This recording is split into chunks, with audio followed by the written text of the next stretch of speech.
Selamat pagi, saudara-saudara yang terkasih dalam Tuhan Yesus Kristus. Pada pagi hari ini kita berjumpa lagi dalam sapaan dan renungan pagi GKI Salatiga. Hari ini Senin 5 Juni 2022 bersama saya Nadia Sita. Sebelum membaca dan merenungkan firman Tuhan, marilah kita bersatu di dalam doa. Tuhan Yesus Kristus, pada pagi ini kami menyatukan hati kami untuk mengucap syukur kepadamu ya Bapa, atas segala perlindungan yang telah Engkau berikan kepada kami sepanjang malam yang telah kami lalui. Dan kami juga mengucap syukur karena Engkau pada pagi hari ini memberikan kami hidup yang baru untuk kami jalani. Sebentar lagi ya Tuhan, kami akan mendengarkan dan merenungkan sabda-Mu. Kami mohon Engkau mengurapi kami dengan memberikan kami hikmat pengertian, agar kami mengerti maksud dan kehendak-Mu dalam kehidupan yang Engkau karuniakan kepada kami. Di dalam nama Tuhan Yesus Kristus, kami mengucap syukur dan memohon. Amin. Renungan pada pagi hari ini saya kutip dari buku Hidup yang Digerakkan oleh Tujuan oleh Rick Warren dengan judul Menerima Penugasanmu.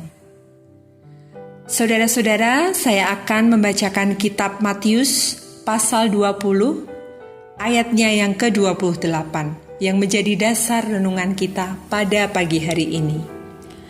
Sama seperti Anak Manusia datang bukan untuk dilayani, melainkan untuk melayani, dan untuk memberikan nyawanya menjadi tebusan bagi banyak orang. Saudara-saudara yang terkasih, Tuhan menaruh kita di bumi ini supaya kita bisa memberikan kontribusi. Tuhan merancang saudara untuk membuat perbedaan dengan hidup saudara. Saudara diciptakan untuk menambah kehidupan di bumi, bukan hanya untuk mengambil darinya. Inilah salah satu maksud tujuan Tuhan bagi hidup kita. Dan itu yang disebut dengan pelayanan. Ada beberapa poin penting yang dijabarkan di sini. Yang pertama, saudara diciptakan untuk melayani Tuhan. Alkitab berkata, karena kita ini buatan Tuhan, diciptakan dalam Kristus Yesus untuk melakukan pekerjaan baik yang dipersiapkan Tuhan sebelumnya. Pekerjaan baik ini adalah pelayanan saudara. Kapan saja saudara melayani orang lain dalam cara apapun, saudara sesungguhnya melayani Tuhan dan memenuhi salah satu maksud tujuan saudara. Apa yang dikatakan Tuhan kepada Yeremia juga benar bagi saudara. Sebelum aku membentuk engkau dalam rahim ibumu, aku telah mengenal engkau. Dan sebelum engkau keluar dari kandungan, aku telah menguduskan engkau. Saudara ditempatkan di bumi ini adalah untuk sebuah penugasan khusus. Yang kedua, saudara diselamatkan untuk melayani Tuhan. Alkitab berkata, Dialah yang menyelamatkan kita dan memanggil kita dengan panggilan kudus, bukan berdasarkan perbuatan kita, melainkan berdasarkan maksud dan kasih karunia-Nya sendiri, yang telah dikaruniakan kepada kita dalam Kristus Yesus sebelum permulaan zaman.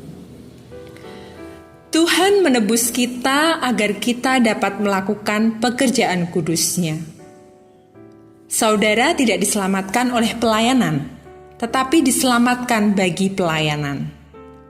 Dalam kerajaan Tuhan, saudara mempunyai tempat, maksud tujuan, sebuah peranan, dan sebuah fungsi untuk dipenuhi. Dibutuhkan nyawa Yesus sendiri untuk membeli keselamatan kita. Kita berhutang nyawa kepadanya. Melalui keselamatan masa lalu, kita telah diampuni. Masa kini kita diberi makna, dan masa depan kita diamankan. Jika kita tidak memiliki kasih bagi orang lain, kita tidak ingin melayani orang lain dan hanya mempedulikan kebutuhan-kebutuhan kita sendiri, kita sebaiknya mempertanyakan apakah Kristus benar-benar ada dalam hidup kita. Hati yang diselamatkan adalah hati yang ingin melayani. Ketika ibu mertua Petrus yang sakit disembuhkan oleh Yesus, ia langsung bangun dan melayani dia. Menggunakan karunia kesehatan barunya, inilah yang kita akan lakukan. Kita disembuhkan untuk menolong orang lain. Kita diberkati untuk menjadi berkat. Kita diselamatkan untuk melayani, bukan untuk duduk bersantai dan menunggu ke surga. Pernahkah saudara memikirkan mengapa Tuhan tidak langsung saja membawa kita ke surga begitu kita menerima kasih karunia-Nya? Ia meninggalkan kita di dunia yang jatuh ini untuk memenuhi maksud tujuannya. Begitu saudara diselamatkan, Tuhan memaksudkan saudara untuk tujuan-tujuannya. Tuhan mempunyai sebuah tugas pelayanan bagi saudara di dalam gerejanya dan sebuah misi bagi saudara di dunia. Yang ketiga, saudara dipanggil untuk melayani Tuhan. Alkitab berkata, setiap orang Kristen dipanggil untuk pelayanan. Panggilanmu bagi keselamatan termasuk panggilanmu bagi pelayanan. Terlepas dari pekerjaan atau karirmu, kamu dipanggil bagi pelayanan Kristiani sepanjang waktu atau full time. Alkitab berkata, Dialah yang menyelamatkan kita dan memanggil kita dengan panggilan kudus, bukan berdasarkan perbuatan kita, melainkan berdasarkan maksud dan kasih karunia-Nya. Petrus menambahkan, tetapi kamulah bangsa yang terpilih, imamat yang rajani, bangsa yang kudus, umat kepunyaan Tuhan sendiri, supaya kamu memberitakan perbuatan-perbuatan yang besar dari Dia yang memanggil kamu. Kapanpun saudara menggunakan kemampuan pemberian Tuhan kepada saudara untuk membantu orang lain, saudara sedang memenuhi panggilan saudara. Berapa sering saudara berguna atau bermanfaat dalam pelayanan Tuhan? Tidak ada pelayanan yang tidak penting di gereja. Beberapa terlihat dan beberapa di belakang layar, tapi semua berharga. Setiap pelayanan berarti karena kita semua saling tergantung terhadap satu sama lain untuk menjalankan tugasnya. Dewasa ini ribuan gereja lokal lumpuh karena orang-orang Kristen yang tidak ingin melayani. Mereka duduk di pinggiran menjadi penonton dan tubuh Kristus menderita. Dengan kedewasaan kita di dalam Kristus, fokus kehidupan kita seharusnya makin bergeser pada menjalani hidup pelayanan. Pengikut Yesus yang dewasa berhenti bertanya, siapa yang akan memenuhi kebutuhanku? Dan memulai bertanya, kebutuhan siapa yang dapat kupenuhi? Pernahkah saudara mengajukan pertanyaan itu?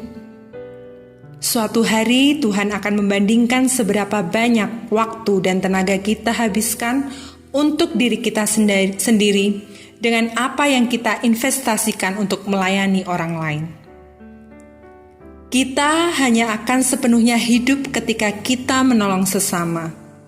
Yesus berkata, karena siapa yang mau menyelamatkan nyawanya, ia akan kehilangan nyawanya.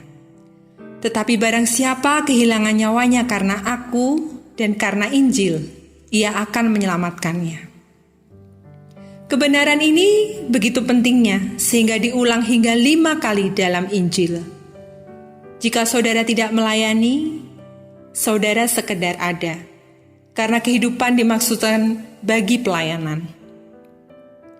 Tuhan ingin kita belajar mengasihi dan melayani sesama dengan tidak egois. Tuhan ingin memakai kita untuk membuat perbedaan di dunianya. Allah ingin bekerja melalui saudara dan saya. Apa yang berarti bukanlah berapa lama engkau hidup, tapi bagaimana engkau hidup. Amin. Mari bersama kita tutup di dalam doa.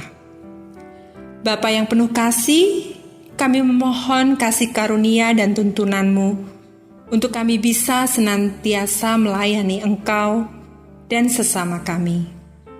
Pakailah kami sebagai alat pekerjaan-Mu dimanapun kami berada, sehingga kami dapat menjalankan semua tugas pelayanan-Mu dengan baik. Mampukan kami ya Bapa, supaya kami bisa setia melayani Engkau lebih sungguh. Kami yakin dan percaya bahwa setiap pelayanan yang kami lakukan ini sangat berarti dan berperan penting, karena kami semua saling bergantung satu dengan yang lain ya Bapa, dan hanya bagi kemuliaan nama-Mu saja. Segala ucapan syukur dan permohonan kami hanya kami serahkan kepada Putra-Mu yang tunggal, Tuhan Yesus Kristus. Kami berdoa. Amin.